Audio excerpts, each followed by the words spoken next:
We all send messages on our favorite apps, totally trusting that our private conversations are locked down and secure, all thanks to end-to-end encryption. But what if that digital lock we all rely on isn't quite the foolproof fortress we think it is? Let's really dig into that. So, what exactly is end-to-end encryption anyway? Well, think about it like this. You write a message and you seal it inside this digital box that gets locked up tight.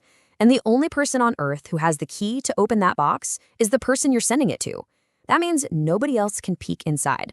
Not the messaging company, not your internet provider, no one. It's what we all consider the absolute gold standard for digital privacy. Right, so that brings us to the big promise of E2EE, this idea that we can create a totally private, completely impenetrable channel just for our conversations. And this is the image we all have in our heads, right? It's a digital fortress. It's supposed to be like whispering a secret right into someone's ear. No eavesdropping, no spying, nothing. The whole point is that the message is unbreakable, unreadable to anyone else, perfectly private. And that's the ideal we've all bought into.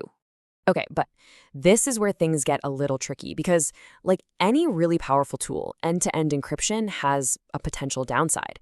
There's a hidden flaw, a catch in this seemingly perfect system. And this slide really gets to the heart of the problem.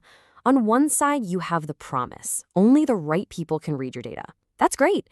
But the flaw, the hidden risk, is a huge one. What happens when nobody can read it? What if you, the person who owns it, gets locked out of your own critical information forever? To really get this, let's start by looking at risks that don't come from some shadowy hacker out there, but from the inside, from within a company or even from you, the user. Just imagine this, because it happens all the time. An employee does exactly what they were supposed to do. They encrypt some super important company files to keep them safe, but then they forget the password. Or they lose the little digital key. And just like that, poof, that critical data is gone. It hasn't been stolen. It's just locked away in a digital vault that no one can ever open again. The very thing meant to protect the data just ended up destroying it. And this is the real kicker. When that key is gone, getting the data back is pretty much impossible. We're not talking about a small hiccup here. This could stop huge projects in their tracks, wipe out years of knowledge, and cause damage you just can't undo. The lock is so good, it can even keep you out. Which, of course, brings us to the weakest link in pretty much any security setup: people, us. You can have the most powerful encryption in the world, but it's not going to do much good if the password is password123, or if the encryption key is just sitting in an unprotected file somewhere. Even tiny little mistakes in the settings can accidentally expose things like who you talk to and when, even if the message itself is still locked up.